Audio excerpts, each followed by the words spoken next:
So I wanted to ask you, this idea of reclaiming our sacred window was kind of like a theme, overarching theme of the evening to kind of corral us under something to talk about. Have you found, when you're talking to other women, these like little things that you can tell them for like tips on how to reclaim like the little micro moments or the essence of what the sacred window could have been? Yeah. So in the book, The Fourth Trimester, Kimberly Ann Johnson shared the 5 universal traits of the postpartum window, the sacred window. So essentially she took a look at every single tradition that there is and found that there's 5 unifying things that happen for these women. And off the top of my head, there's connecting with nature. There's loving touch, so like body calm, work. Right? Yeah, and I kind of made that my own because there was some things I wanted to add in there. Okay. There was connecting with other women, especially on a spiritual level, like the spiritual connection of wise women, I think was her terminology. So crucial. Nourishing foods, is a big one. And the 5th one is escaping me, which is really annoying. Mother the mother. Mother the mother. That was it. Yeah. Yes. It's like there's an M in there somewhere. Yes. And so those 5 things felt really big, even at the time that I was creating the meat of what we were going to share. And because I feel like none of us get the sacred window to its entirety anymore, I was even asking myself, like, well, what can I do now? And I think the small things are like just picking something and asking yourself like anything up there and just changing the question to how can I do this in my life today? So nourishing food, how can I add nourishing food to my life today?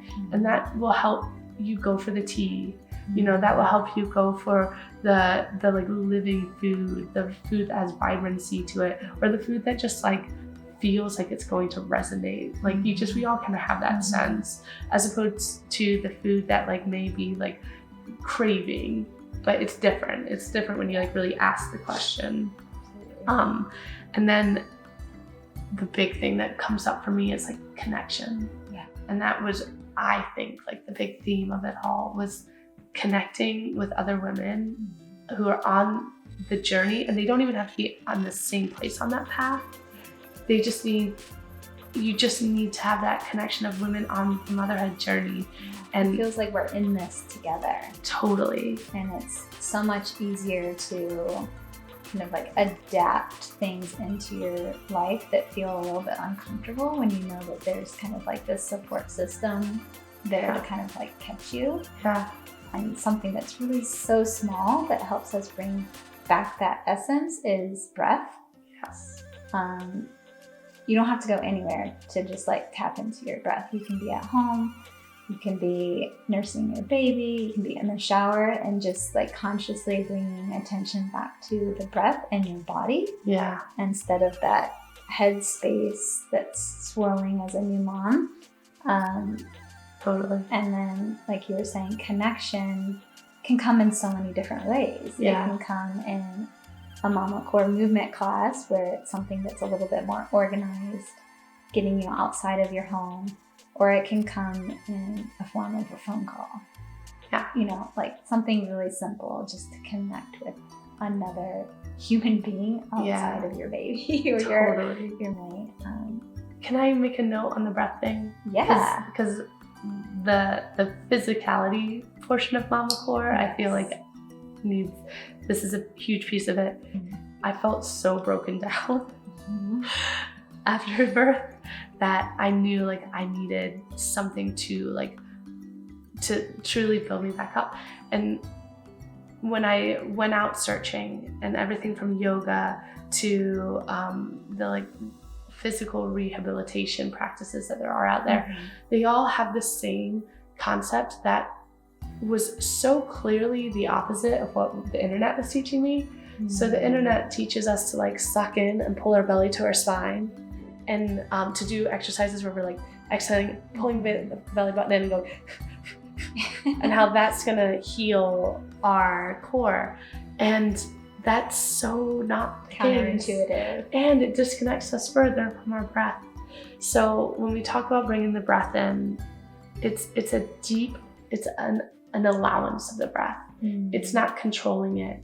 It's breathing in through the nose would be ideal. Breathing in and expanding into the entire space of your belly, your womb, your pelvic floor, like expansion. And that term kept coming up for me as kind of triggering postpartum because you feel very expanded. But also like in the cultural conversation, where at least now we're at a place where we can talk about how women have been told to get small and take up less space. It feels like an act of rebellion to like breathe big, take a deep breath and take up the full space in your postpartum when you're feeling huge anyway. Yeah. So good for your physiology and for your nervous system, and it just gets you back in. It's immediate. Yeah. It's so immediate. And for me, I find myself being one of those people that breathes from like here up until I get in my head and say, okay, we're gonna just think about breathing for a minute. I instantly feel connected and better, wiser. You know, like my inner wisdom comes speaking back to me. Yeah. And it's like the solution to almost every motherhood problem. It's just breathe, mama. I know. It really is. And breathe into all of it. All of it. Oh, I love that. All right. So to wrap up. Yeah, that was a cool place to end. Yeah. It's just, we could keep going and going. In our Seva, one of the things that I really want to put attention to is kind of what we touched on earlier, is these unspoken spaces of motherhood, these things that we need to just be talking about more. We need to be doing more. Do you have a particular favorite unspoken space that you think deserves more attention? And then on top of it, what do you think could be done today, either as a collective or just from that individual person, that just helps push the paradigm a little bit further? Just off the top of my head. Yeah. I feel like because we are innately wired for connection, it can kind of get distorted though, because so many things in our culture are kind of distorted. And the distortion I'm noticing in that like innate like connection piece is that connection turns to competition very easily. And whether not like straight up like I'm competing with you, but like comparison that comes from that competition and like the measuring yourselves up against other mothers. And I think we all do. We're doing that all the time in the back of our heads.